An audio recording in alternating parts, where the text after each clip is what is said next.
نور دیں گے، تمہارے داہنے جانب نور ہوگا، تمہارے سامنے نور ہوگا، اور ایسا نور ہوگا کہ وہ نور تمہارے لیے مکمل نور ہوگا۔ محترم سامعین کرام، ہم اور آپ اللہ رب العالمین سے سچی توبہ کریں، کیونکہ اللہ رب العالمین ہم سے کہتا ہے کہ اے ایمان والو مجھ سے توبہ کرو، سچی توبہ کرو۔ اسی طرح سے اللہ کے رسول صلی اللہ علیہ وسلم ہم ایمان والوں کو توبہ کرنے کا حکم دیتے ہوئے ارشاد فرماتے ہیں، یا ایھا الناس توبوا الی ربکم فواللہ انی لا اتوب الی اللہ عز وجل فی اليوم 100 مرہ۔ اللہ کے رسول صلی اللہ علیہ وسلم بیان فرماتے ہیں، اے لوگوں اپنے رب سے توبہ کرو، اللہ کی قسم میں اپنے رب سے ایک دن میں 100 مرتبہ استغفار کرتا ہوں، اور دوسری حدیث میں 70 ہے کہ اللہ کے رسول صلی اللہ علیہ وسلم دن بھر میں 70 مرتبہ استغفار کرتے تھے۔ حاضرین جمعہ، اس حدیث پر ہم اور آپ ذرا غور کریں، اللہ کے رسول صلی اللہ علیہ وسلم کون ہے؟ ان کی ہستی پاکیزہ ہستی ہے، ان کے بارے میں، ان کے فضائل کے بارے میں کسی کو شک نہیں ہے اور ہونا بھی نہیں چاہیے۔ اللہ کے رسول صلی اللہ علیہ وسلم معصوم من الخطا ہیں، تمام گناہوں کو اللہ رب العالمین نے دھو دیا ہے۔ بچپن ہی میں اللہ رب العالمین نے محمد علی صلی اللہ علیہ وسلم کے سینے کو چاک کیا اور تمام گندگیوں سے دل کو پاک و صاف کر دیا۔ اس کے باوجود اللہ کے رسول صلی اللہ علیہ وسلم کا عالم کیا ہے؟ اللہ کے رسول صلی اللہ علیہ وسلم دن میں 70 سے 100 مرتبہ توبہ کرتے ہیں، استغفار کرتے ہیں۔ افسوس ہے ہم لوگوں پر، ہم اللہ کے رسول صلی اللہ علیہ وسلم کی امتی ہونے کا دعویٰ کرتے ہیں، مگر کیا ہم استغفار کرتے ہیں؟ کیا ہم توبہ کرتے ہیں؟ محترم سامعین کرام، 70 مرتبہ تو دور کی بات، ہم اور آپ دن بھر میں اللہ رب العالمین سے کبھی کبھی ایک بار ہی توبہ استغفار نہیں کر پاتے ہیں۔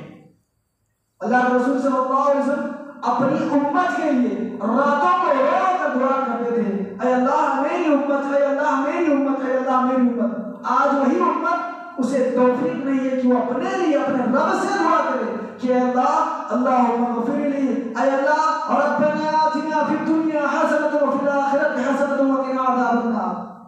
یہ امت جس کے لیے محمد صلی اللہ علیہ وسلم راتوں کو رو رو کر دعا کرتے تھے، آج وہی امت کے لوگ اپنے لیے دعا نہیں کر سکتے۔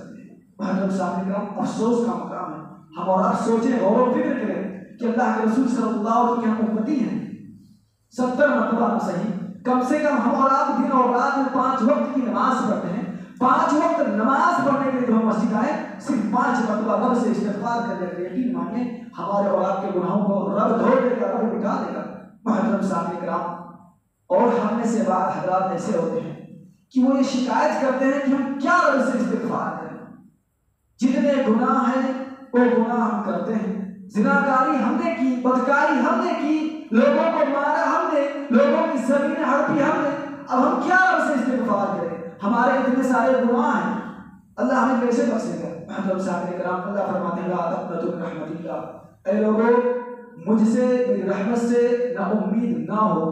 آسمان اور زمین کے برابر گناہ کر لو، لیکن اگر تنہائی میں آ کر ہاتھوں کو اٹھا کر مجھے یاد کر کر کہہ دو اللہم اغفر لی، اپنے آنسوں کو تم زمین پر گرا دو، اللہ کہتا ہے میں تمہارے آنسوں کو زمین پر گرنے نہیں دوں گا کہ تمہاری دعا قبول کر لوں گا۔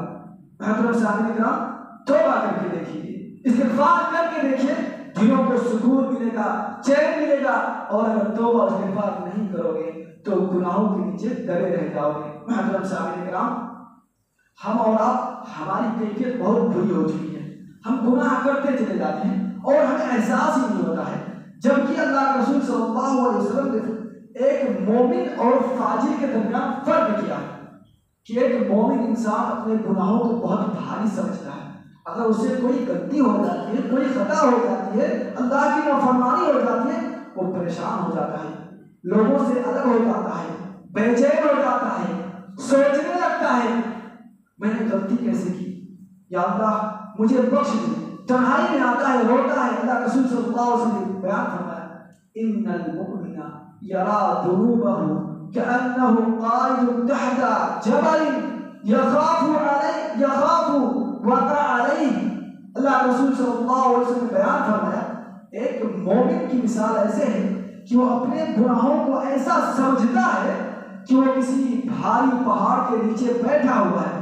یخاف ان یقع علیہ، اور اس مومن کو یہ ڈر ہے، یہ خوف ہے کہ کہیں یہ پہاڑ میرے اوپر گر نہ جائے، کہیں میں ہلاک نہ ہو جاؤں، کہیں میں مر نہ جاؤں. اور فاجر کی مثال، ان الفاجر یرا ذنوبہ کذباب مر علی انفہ.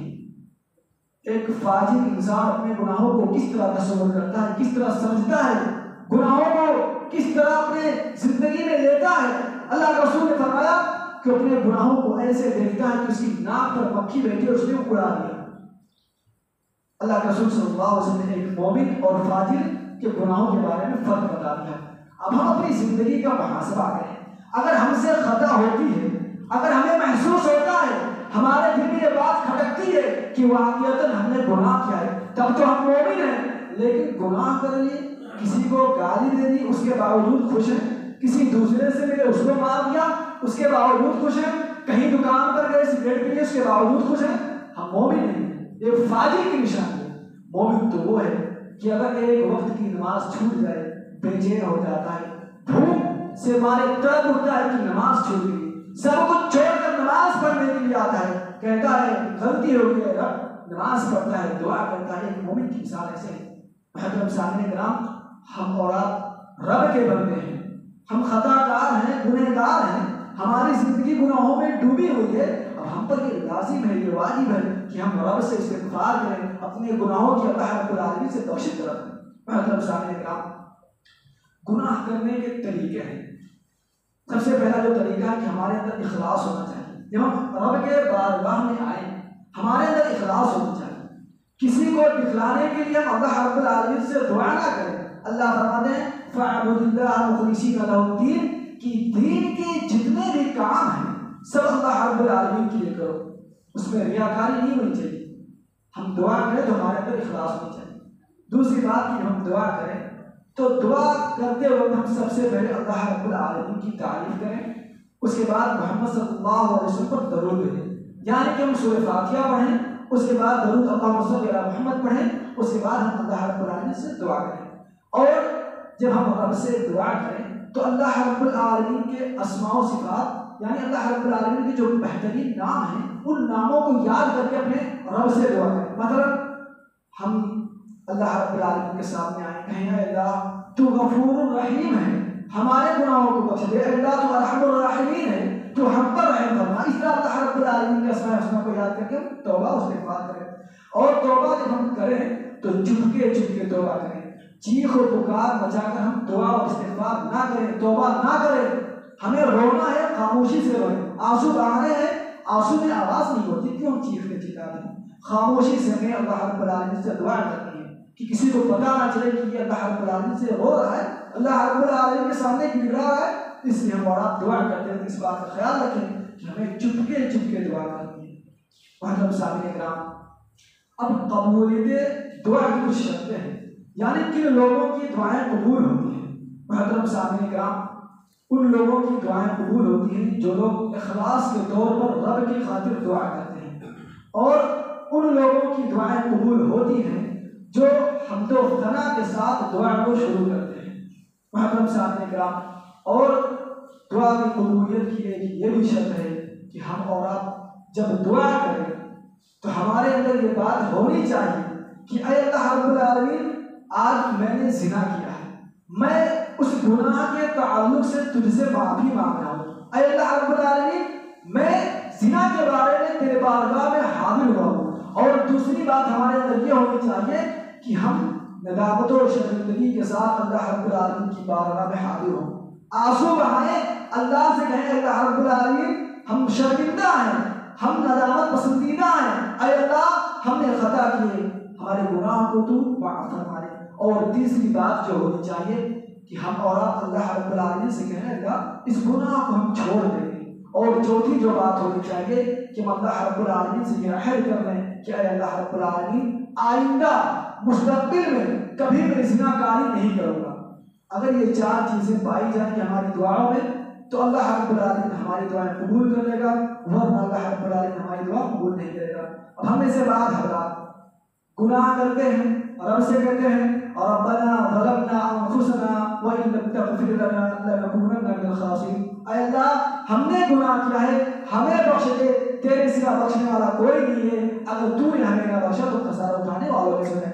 اگر ہم اور آپ دعا کریں، اچھی بات ہے ہم نے دعا کی، اب دعا کرنے کے بعد ہم جیسے باہر جاتے ہیں پھر گناہ کرتے ہیں، اور وہی گناہ کرتے ہیں جس گناہ کے بارے میں ہم نے اللہ رب العالمین سے توبہ کیا ہے۔ مثلا زنا کے بارے میں نے توبہ کی، اے اللہ آپ کے بعد زنا نہیں کروں گا، ایک دن دو دن کے بعد میں نے پھر وہی گناہ کیا، اللہ رب العالمین سے یہ توبہ کرنا نہیں ہوا ہے بلکہ اللہ رب العالمین کا مذاق اڑانا ہوا ہے۔ اس لیے ہم اور آپ اس بات کا خاص خیال رکھیں کہ ہمیں سچی توبہ کرنی ہے، توبۃ النصوحہ کرنی ہے، اور جس گناہ کے بارے میں ہم اور آپ توبہ کر رہے ہیں ہم اللہ رب العالمین سے یہ عہد کریں کہ اے اللہ ہم آئندہ یہ گناہ نہیں کریں گے، ورنہ اگر ہم گناہ کر رہے ہیں تو گویا کہ رب کا مذاق اڑا رہے ہیں۔ اس لیے ہم جس گناہ کے بارے میں توبہ کریں اس گناہ کو ہمیں چھوڑ دینا چاہیے۔ محترم سامعین کرام، اسی طرح سے اللہ رب العالمین ہماری توبہ کن وقت میں قبول کرتا ہے۔